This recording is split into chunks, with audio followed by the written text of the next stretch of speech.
everyone. I hope this finds you well, and I hope to inspire you during this hour because I am so excited about our guest today. So, what I want you to do before we get started, before I want to bring the guest on, say hello if you are out there. If you are watching this after it's been live and you're watching the recording, say hello. I would love to see you. Say hello, and that way I know who has watched it, right? And I'll be able to definitely maybe shout out your name next time. But what I want you to really think about during this podcast is I really want you to think about this question: what treasures in life have you discovered this past week? Now, it doesn't necessarily need to be materialistic, okay? So, any treasure that you feel is important in your life that really has inspired you from this past week, you can either put it in the comments or you can, just really think about it. I just now bought a smartwatch.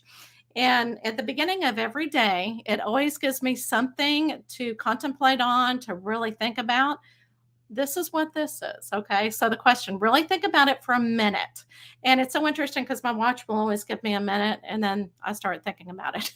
so, so anyway, yeah. So definitely think about those treasures that you have really thought about and that you have gratitude for. Okay. So let's go ahead and get started. Let me introduce our wonderful guest. All right. And I know that you saw, at the very beginning, saw some things about him, but I'm going to tell you a little bit more. I mean, whenever I see everything that he has accomplished in life, I'm going, oh my gosh, I think I am so lazy. So he inspires me. So Sam Thiara is a professional who has created a personal journey as a storyteller, a writer, workshop facilitator, problem solver, educator, and entrepreneur. His goal is to engage individuals in their personal and professional development and was recognized by the Governor General of Canada for his work in hundreds of individuals he has mentored and thousands he has engaged. Presently, Sam is the founder and the chief motivating officer at Ignite the Dream Coaching and Consulting, a platform that engages his audience to define their path. He has recently wrote a book. I absolutely loved it. I wrote a book called Lost and Found: Seeking the Past and Finding Myself. It focuses on his journey to India to find his ancestral roots with little else than a faded photo and determination. The book is also about realizing one's cultural identity because many struggles with understanding who they are. All right, so let's bring him out. Yay. And I wish I had a little sound effect that would do clapping, so I'm going to do it for you. Thank you. Thank you, Michelle. Lovely to be here. Well, thank you so much, Sam. I say we. I'm sure everybody is out there is excited to have you on the show. But go ahead and explain. I know we're going to talk about the book, but go ahead and explain what really inspires your life. Mhm.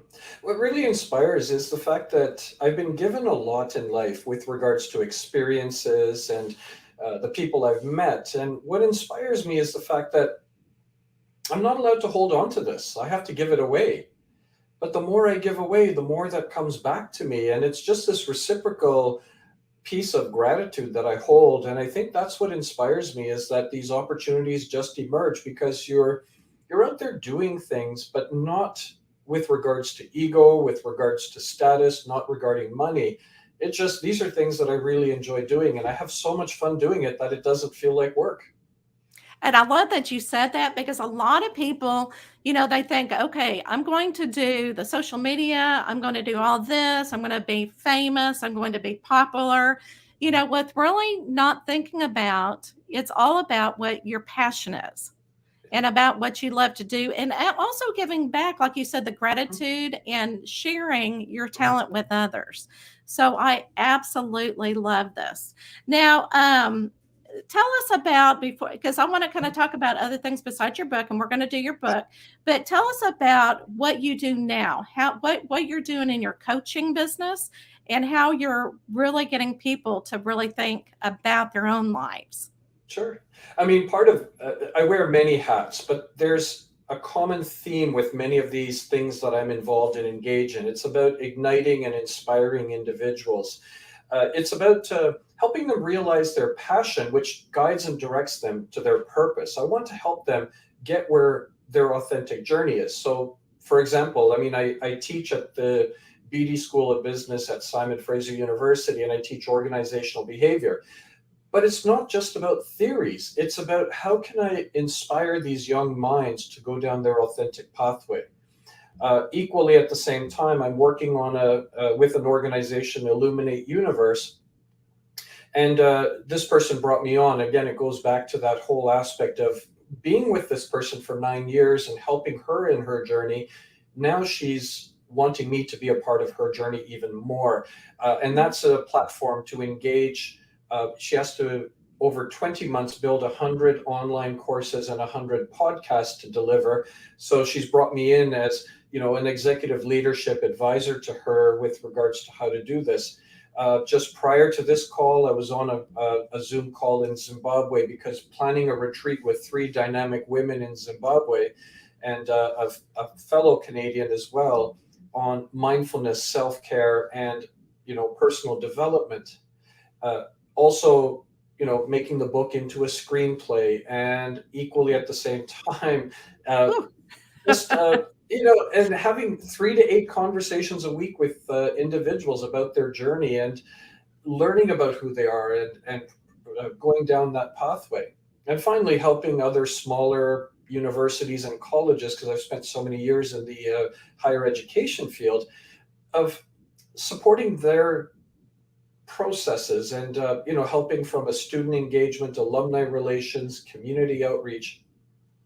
And then finally, I've worked with about 50 nonprofits just to help them become entrepreneurial. I want them to start thinking from a different perspective than donations and just the whole usual aspect and how they work on such a slim, razor thin budget. How can we engage them to become more entrepreneurial? So, and there's other stuff too, but that's sort of the Well, essence. I wish I had known you, oh gosh, 15 years ago. I had a nonprofit. Okay. And it's like, my husband and I started it, and, we learned as we went, but didn't mean that. I mean, I felt like we were successful. I felt like we really reached a lot of children, that really needed it. But it's like if we had a better team, there's always a reason for everything. I think it would have, kicked off a little bit easier, if we Yeah. knew how to reach out. Now, I know that you do say that you were a storyteller, and that while you're writing this book and everything and your journey, you came up with the acronym CARP. Yeah. Okay. Yes. Can you Yeah. kind of explain what that this is? Because I think it's really important. You learned this along your journey. So I think it will help others. You can tell us a Sure. little bit about that. Yeah, I was asked to do my first TEDx speech, and I chose the topic of personal storytelling. And people said, well, that's great, but how can I learn to tell stories? And I thought, okay, let me break it down for how I do it. And I came up with the term carpe, as in carpe diem, seize the day, but carpe is the process I go through. Carpe stands for curiosity, appreciation, reflection, perspectives, experience. So what that means is, um, curiosity is, I think, or the way I describe it is, how do we discover the extraordinary in the ordinary? In other words, I think sometimes we go through life in autopilot, our routines, and everything seems ordinary. But embedded in the ordinary are these tremendously extraordinary experiences. So curiosity is the activator. That's what stops me. So that instead of seeing something for what it is, it stops me because I'm curious about it. Then from curiosity, appreciation kicks in. Appreciation is appreciating something for more than what it is and adding some purpose and meaning. But the way to add purpose and meaning is the R, which is reflection. Sitting there and realizing there's something significant here beyond what the obvious is. We all have perspectives, and that's the P. And bringing our perspectives in, we start identifying something the way it should be, or that it means to us. And experience is the last piece. And that's a really important one, because if we don't capture this story as an experience, our story dies an untimely death. I'll give you a quick example of how I take something ordinary and make it extraordinary. So, over the many, many years now, I give out puzzle pieces. So, here's a single piece of a jigsaw puzzle. So, I give this Oh, out, and it's been about 5,000 pieces I've given to date. But if I give you this one single piece, what can you do with one piece of a jigsaw puzzle? Not much. It's ordinary. This is what people feel like. They feel like that single piece of a jigsaw puzzle. They don't know where they fit in. They don't know what the bigger picture is. But instead of the single piece, I say, here's my satchel. In my satchel are my puzzle pieces. If I give you this single piece, do you realize my puzzle will never be complete without you? Do you realize how important you are to me? And Michelle, I see the transformation on people's faces. Like they're like, oh my gosh. And I think that's the whole aspect of taking something ordinary and converting it to extraordinary. Because I've had people tell me it's taped to their mirror. It tells and it reminds them someone told them that they matter. It's traveled in backpacks around the world. It's in wallets. And I've given it to them 3-4 years ago, and they show it to me saying, look, I still carry this. But it was the whole principle of carpe, curiosity, appreciation, reflection, perspectives, and experience that I go through that enables me to take something ordinary and then make it into something extraordinary. see, and I love that. Now, everybody that's listening, you need to tell your story. Mhm. Absolutely. Because I know there are so many people out there Yeah. that have stories to tell. Mhm. And of course, you shared your story in Lost and Found. And, I'll tell you, I mean, and we'll talk about that in just a little bit. But towards the end, I mean, I was in tears.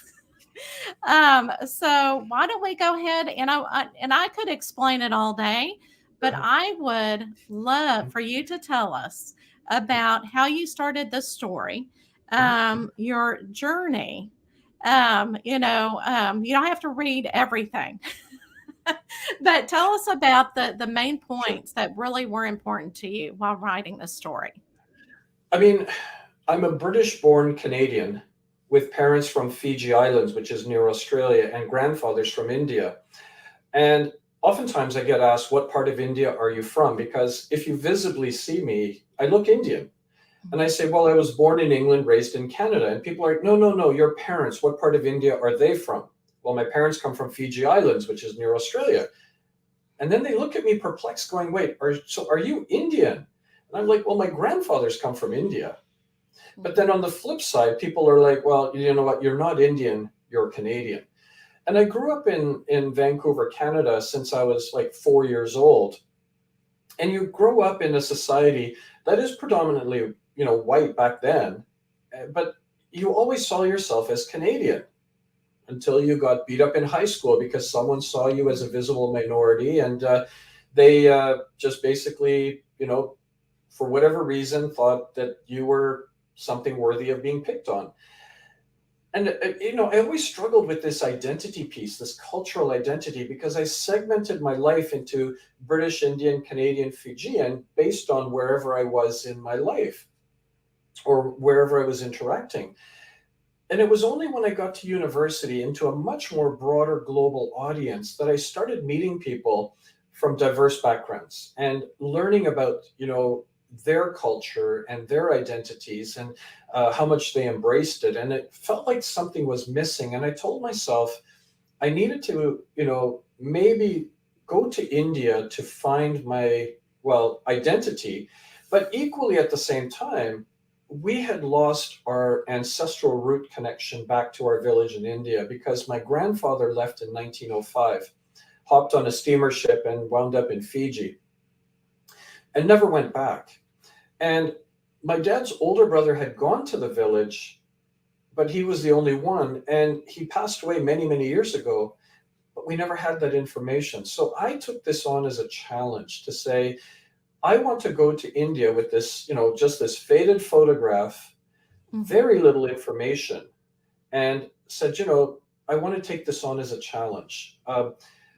I thrive in ambiguity and uncertainty. And I thought, okay, this is a challenge. So I went to India, and the way I describe it is I'm a foreigner going to a land that should not be foreign to me, in search of a needle in a haystack, and not even knowing where the haystack was.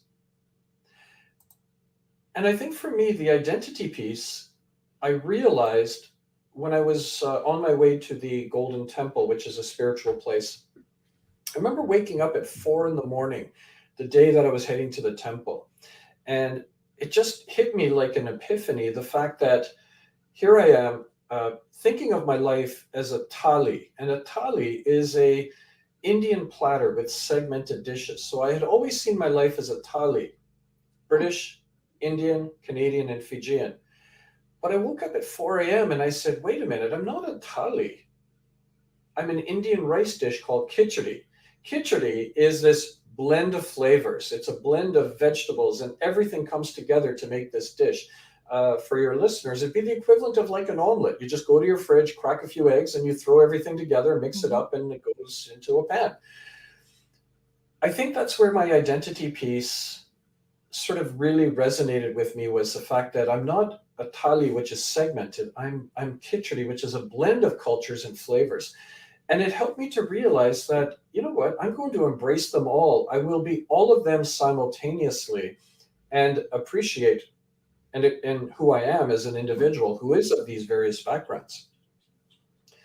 The journey itself to find my grandfather's house was certainly more of a challenge, as you read, because, you know, the information was very limited, but there was also a lot of noise. Why are you looking for the village? It's so hard, you're never going to find it. Or if you find it, you know, you're probably going to get a bad reception because they think you're there for other, you know, reasons. But persistence was something I needed. And, you know, going on this journey, I wound up, you know, going with this photograph. A day before I left for India, my step cousin in Fiji said, I made it to the town, which is called Garshankar, but the name of the village you're looking for, Chadodi, is actually Janodi. Well, Oh. and that's where you start thinking, okay, but then I couldn't find Janodi on a map or anything, but we knew that the village was about 6 miles from this town called Garshankar. But then I did find a place called Jandoli, Chadodi, Jandoli, and you think, to my dad, I said, you know, do you think that might be it? He said, you know, maybe the name has changed, and or maybe we didn't hear it properly, but that sounds like it could be it. So think of it this way. You drive to a courtyard, people are sitting there in Jandoli, you walk out with a photograph saying, are you part of my family? And the beauty of it is the fact that everybody wanted to help, and they took us around Jandoli. They think they know somebody in the picture, but it proved that Jandoli, beautiful people, wrong village. And I loved what they said when we found that it was not the right village. They said, you know what, come back tomorrow and just be part of our family. Yeah. And I think that really mattered a lot to me, to say, even though I didn't find my village, I felt like, okay, that I've been acknowledged, that, you know, maybe I'm close, but, you know, maybe this is as close as I get. And if you want, I can carry on how the story goes, but it's the journey that's really the important part. But I can share. Yes. Oh, I Okay. agree. Yeah, because, you know, as I was reading it, it's almost like I was rooting for you. You know, it's like, oh, come on. And then something would happen. It's like, so I agree. Well, and that's where I was writing it in my journal, going with anticipation. I think I'm here and I'm excited, and then the deflation of it all. But then the next day, you know, I phoned my parents and I talked to my dad. I said, look, I really tried. And he said, you know what, just go and enjoy India. But I still wanted to try. So my driver came back and I said, forget what everyone told us. Let's just drive to Garshankar, the town, and let's just talk to people. So we went to Garshankar and we're talking to people, but again, the noise. Oh, you'll never find it. Why are you looking? What's the point? Or I don't know, you might not, you know, be pleased with what you find. And the other one was, you know, yeah, no, we've never heard of Chadodi. So it's like I kept, again, getting this whole aspect of deflation, going like, okay, I've gotten close, maybe within 6 miles, but that's it. And one gentleman said, Chadoti, I mean, I think I've heard of it, and I think it's up the road this way.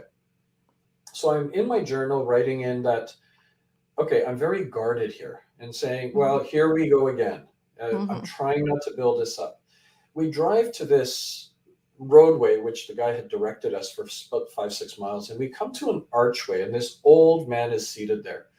And he's staring at the ground, and we sort of interrupt him and we show him the photograph. He looks at the photograph and he says, well, I don't know about, the people or the house or anything, but there's a guy in the back. He looks like so and so. And he gets into our vehicle, and I'm like, okay, here we go again. I mean, I'm prepared for nothing. Mhm. And we drive to a house. He gets out, has the photograph now. People come out of the house, and it was interesting because people gather around, and like usual, they look at this picture. And this one woman in a shawl looks at this picture and she said, that's me in the picture. Who are you guys? And I was like, wait. And I had to do a double take. I said, you just said that's you? And she goes, yeah, that's me in the picture. Yay. And and she was like, but who are you? And I was just like floored, because it's like, are you kidding me? This is you? And when I described who I was, she hugged me, tears were flowing, and she just said, you're home. And I thought that that just really captured it for me in that regard when she said, you're home. And where I actually was standing is my grandfather's older brother's family's house. And that's when my Mhm. grandfather left India. So Mhm. it really became a full circle, and you were able to reconnect. And I know you showed a picture of the treasure, Yeah, and and I I'll think, do yeah, I've got it right here as well. And, and I I yeah, wanna tell you, I started this is when I saw the tears were coming because that really touched me. Go ahead mhm. and Yeah, explain what no, that means. because the idea is, I mean, people think that treasures have to be monetary, something that is expensive. But treasures, like when I have it in that box, and I tell people some of the world's greatest treasures cannot be bought. And if I showed you the contents, you'd look at it going like, "There's nothing here. Like that's just dirt." Mhm. But the treasure here is I went out into the fields where my grandfather's house was. I scooped up dirt and I brought the dirt home to my relatives. And I gave it to relatives in different parts of the world where they are now residing, as a way to say that we've reconnected back to our ancestral roots. So for me, the treasure was actually being able to find my ancestral roots and being able to actually hold the soil that comes from our village. And what was so amazing is that, you were able to share your experience, even though it was, concrete, like the soil, you were able to bring a little touch from your village home. And Mhm. that's what really touched me because your Yeah, dad, right, yeah, couldn't travel at the time. And mhm, so I'm thinking, what a gift that you yeah, gave him. yeah, And while you were explaining your journey, I also was started thinking, that your puzzle piece story, I'm yeah, thinking, you need to make a puzzle because it's almost like each time or each yeah, chapter could yeah, be a puzzle piece of your journey of how yeah, you actually got there. truly. Okay. And you said that you want to take your book into a Yeah, screenplay. yeah, So my question, and this is kind of a fun question. mhm. So if we get this out and it's either a TV series, a movie, who do Mhm. you want as an actor to play you? Uh, one thing I will say though is I one thing that's been sort of implemented into the Mhm. screenplay is I'd love to have a cameo. I'd love Oh, to right. be no, I'd love to be the chaiwala, Absolutely. the guy who serves tea to the actor who plays me. So it's me serving me, and no one will know except just a few friends. Actor wise, I think, I mean, Dev Patel comes to mind, except Mhm. the thing with Dev is, he's already done a movie like this. So Oh, right. I'm thinking an actor of Indian origin who's maybe North American who could really Mhm. connect to the story.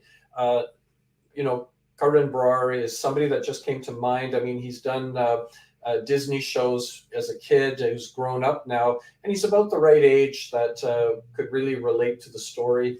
Right. That might be somebody that might fit the bill with regards to it. But I think one of the hardest parts, Michelle, or it wasn't hard for me, but I think what the screenwriter was working with me on is, as the author, they needed to change up the story to some extent. It's still the essence of the story is there, the integrity Mhm. of the story is there, but you have to adapt it. And they said, "Are you comfortable with adapting it?" And I said, "They're the experts if it needs to be adapted." And when I read the screenplay, I couldn't put it down. Like it just, I Right. could visually see the story. It's changed from the book to some extent, Right. but the journey is still there. And but it was interesting because I couldn't put the screenplay down. I loved it. Oh, that's good. Yeah, and I think a lot of times they do have to change some elements in it Yep, to keep, and not meaning that your story is not entertaining. It is in a book, but yep, whenever you change it to screenplay, I've heard that they do have to put those pieces in there. yeah. The But visualization. hey, you Yeah, get your story out there anyway. The yeah, main, like what you were saying was the main point. yeah. Okay, so is there anything that we did not talk about that you want to make sure to tell the audience? Sure. I think the one thing I would that's related to the book is how many people are hungry for that type of information about finding and searching for their ancestral roots. Mhm. And I've had many conversations with people, and that's part of, I think, what the importance of writing this book was. It's a beautiful story that needs to be shared. But for example, I had this one gentleman whose background is American, but his ancestral roots go back to Sicily. And he was like, "Man, I love the story, but you know what? I'm never going to be able to find my roots." And we talked about it, and I said, "But because he said there was no records whatsoever. We don't know the house, the town, the village, nothing, just that it's Sicily." And I said, Mhm. "But have you been to Sicily?" And he said, "Oh yeah, no, I've been to Sicily." And I said, "But when you were in Sicily, did you feel a connection to this place?" And he said, "Yeah, no, I felt a connection." I said, "You did exactly the same thing as I did, except mine just went in a different direction.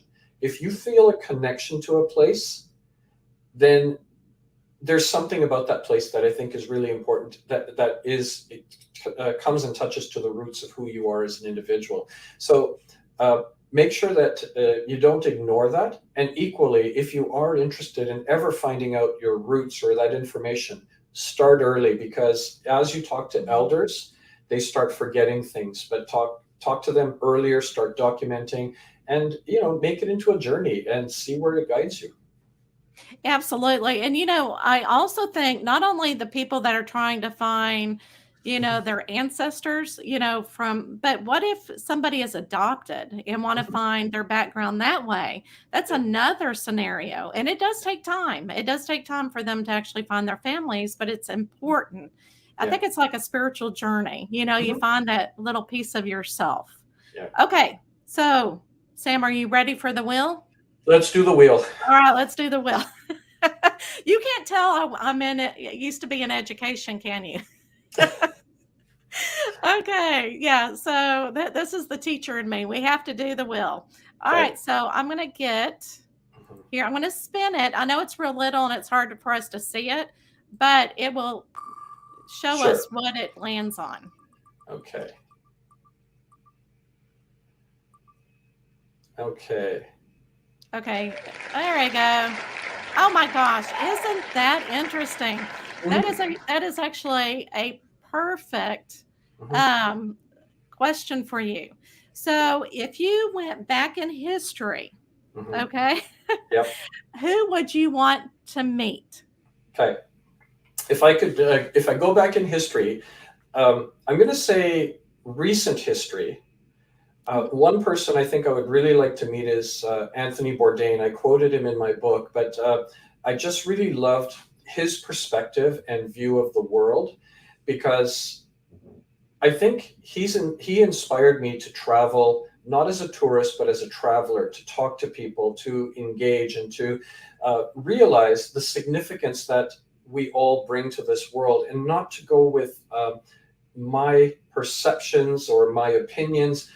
To be open to listen to people. So I would have to say, not so far back in history, but he's an individual that I wish I had a chance to meet and sit down and, let's say, in a small Vietnamese hole in the wall restaurant, just sit with him and have a Oh yeah. conversation. Yeah. Oh, absolutely. And have a conversation, right? And have it Mhm. last all day, not just an hour.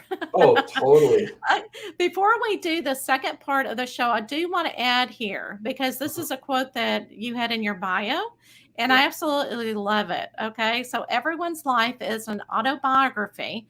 Make yours worth reading. Mhm. So, again, I do want to thank you for being here and absolutely writing your book and sharing it with us. Because I know sometimes it's very hard to, because you're kind of, gullible, I guess you could say, when you put Yeah. your story out there, you just never know if it's going to be received or not. And I think it's going to be one that's going to, and I'm so excited to hear that's going to be a screenplay. So, Well, if it becomes a okay. screenplay, Michelle, you'll have to come to the premiere. Oh, absolutely. Hey, I'll buy those tickets, and I guess I would need to get a passport. I don't know, because would it be shown in Canada or LA? Hey, there may be one in LA. Yeah. Okay. Well, see, there you go. Hey, I'll be there. Okay. So let's go ahead and start the second show and the second part of the show. And what I normally do is add some music on there. So don't go away, Sam. Okay. And I want to say before we go on to the next one is I want to say hi to Kimberly. She's at work, bless her heart. She does that a lot. She puts her earbuds in and I think listens to it. So hi, Kimberly. I wanted to say hi to you before I start the music. And what the music does, Sam, it's like any energy work, it kind of brings up the energy. And because, especially for me, I have to raise my energy to do the psychic reading. So let's do it.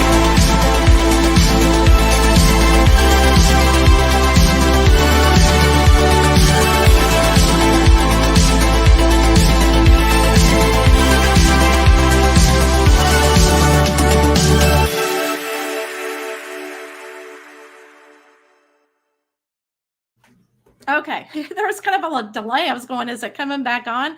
Now, just to let you know, too, Sam, these psychic readings that I do on this air is just for inspiration, for the week and just to have fun with it. So, but I will do what I've been doing because there's like a couple of people that hop on, so I can actually kind of do more extension. So Sure. I'm just going to do a 3 card pool, and it's mainly past, present, and future. Very simple, but the future one is more that you need to look at habits, things that really, along your journey that you may not have thought about. So let me get into it. Oh, and by the way, I decided to pull these cards for you. It's my spiritual cards. I've got Mm. different decks, and I just felt like I was being pulled for the spiritual ones.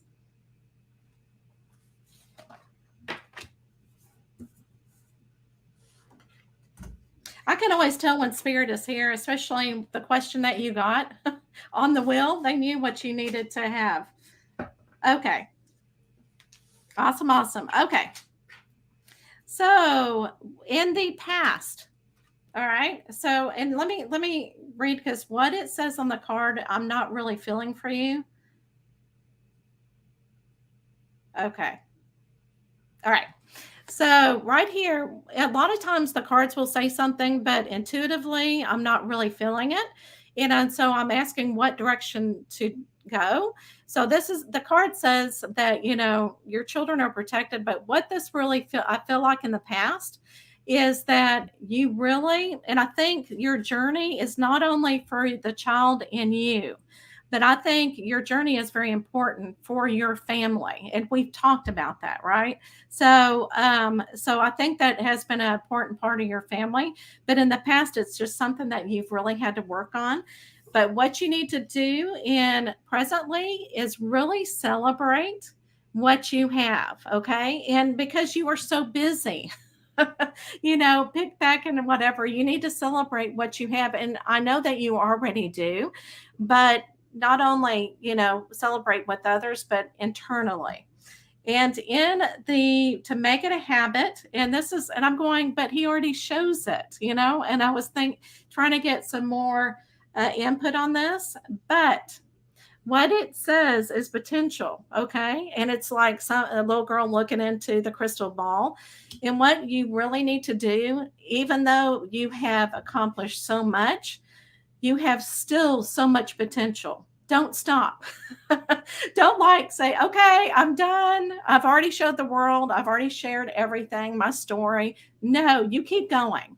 And the screenplay, even though that's going to be kind of a hard road, which it always is, just stick with it because it does have a lot of potential out there and a lot of potential of reaching people. And your book does as well. So just don't give up.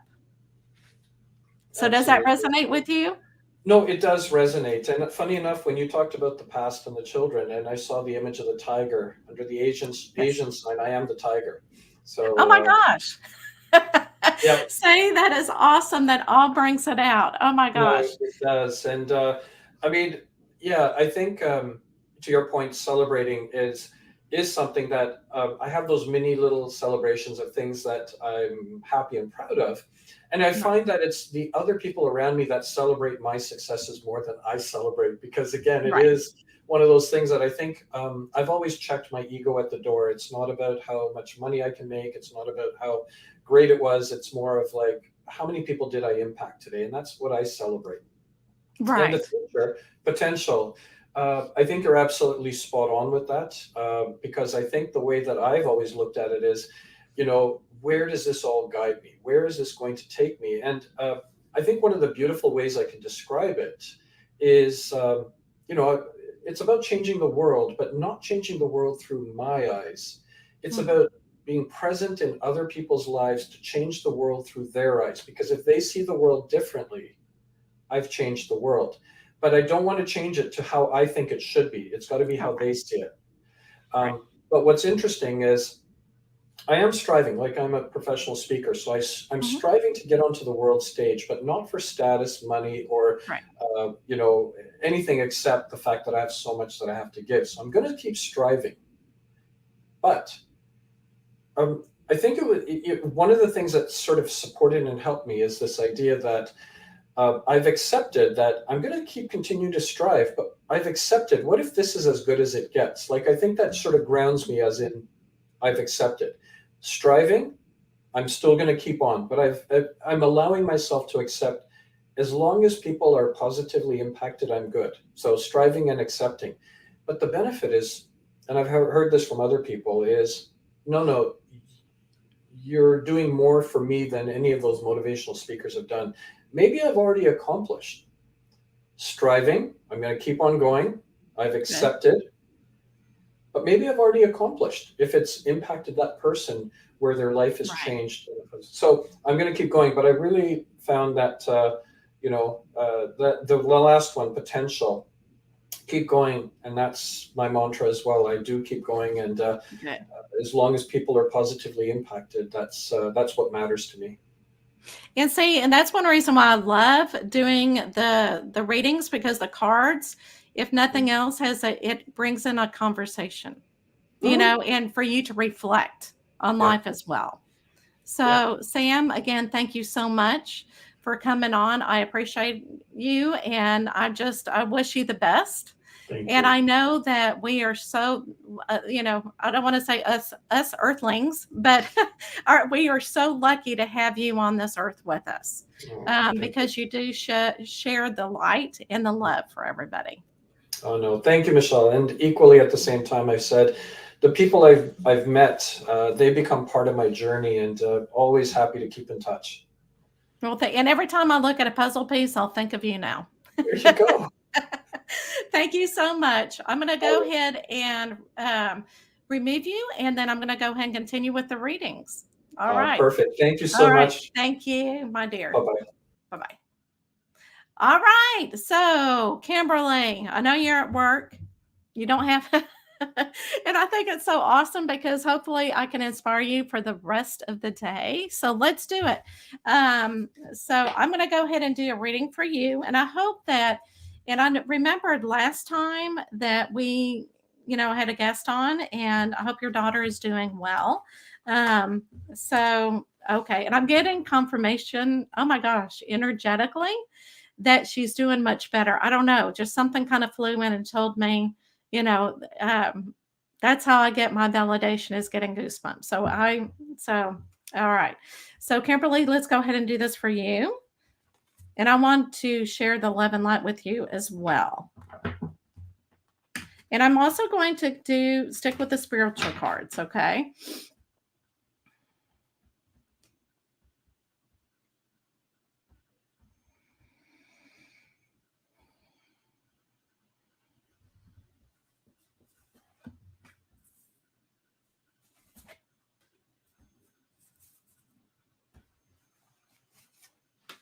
Okay. I have them face down, so I don't even know what they're saying yet. Ah, okay. But sometimes, just like I was talking to Sam about, sometimes this kind of gets you to reflect about what is going on in your life. And sometimes spirit has a way of showing different symbols that we really need to think about. And hopefully I hope it's different reading for you, Kimberly, each week so that it does inspire you. So let's go ahead. And this is so interesting. Okay. So the peacock, it came up for the past. And I'm also going to, for some reason, I was being pulled for the green. And the green is your heart, speaking your truth. Okay. So, and this is kind of what this card is. It has a picture, of a lady looking down with all the flowers, but raise your standards. And this is something that you've really had to work on in the past, is raising your standards, not only for other people treating you in certain ways, but also you've had to raise your standards to the way that you look at yourself. Okay. And not being so hard on yourself, but raising your standards so that you feel that inner loveness, that inner calmness. So that's something that you still tend to battle a little bit, but you've really had to work on. And I just think of peacock, their feathers just coming out and flowing, and you will definitely do that. Okay, so presently, follow your passion. And I know this keeps coming up because I know you're talking about work and everything, but for presently, look at your passion and make sure, and that's what's going to, for some reason I feel like that's going to inspire you. Okay, is your passion. And what I'm really feeling with your passion is something that really slows you down, which is really good and really puts you, in your true self energy. You feel yourself, okay, in that energy, and you feel the love, and that's exactly where your passion is. And you may not be able to put your passion as, making money, but that's not really important, okay? Not if you're able to make ends meet. Now, the very thing that you need to, and I love this, okay, make it a habit, is find that inner woman, okay, the sensuality, express yourself, okay? And this is awesome. Just find that passion, find where you really feel like a woman. And I mean, we're talking, find that woman energy. And that may, by going, I always tell people, like, getting their nails done, that kind of brings out that energy and it makes you feel so good, But yes, they are definitely beautiful cards for you, Kimberly. Now, hopefully that will inspire you. But this week, what I really want you to do is pamper yourself. Okay, pamper yourself by, and I know that's easy for me to say because I'm not, but even if you don't have the time to get your nails done or whatever, do it yourself, or go get a massage, or walk around at the park. Just do something that really, enlightens you. And but you definitely need to pamper yourself for this week. All right. And you're welcome, Kimberly. And again, thank you so much for being here. And I hope that everybody has been inspired this week. And again, the question, this whole podcast has been about thinking about what treasure that you have in your life that you have gratitude for. And it doesn't have to be materialistic. It can just be something that you feel like it is a treasure and that you would love to put in that little treasure box and keep forever. So I hope that this inspires you. And thank you so much for listening to Michelle's Inspiration Hour. And I'm going to put Sam's picture up one more time and read what his quote is for his life, that everyone's life is an autobiography. Make yours worth reading. And remember, everybody has a story. Don't be shy. Get it out there because you may inspire others as well. All right, I will see you in a couple of weeks. Thank you so much.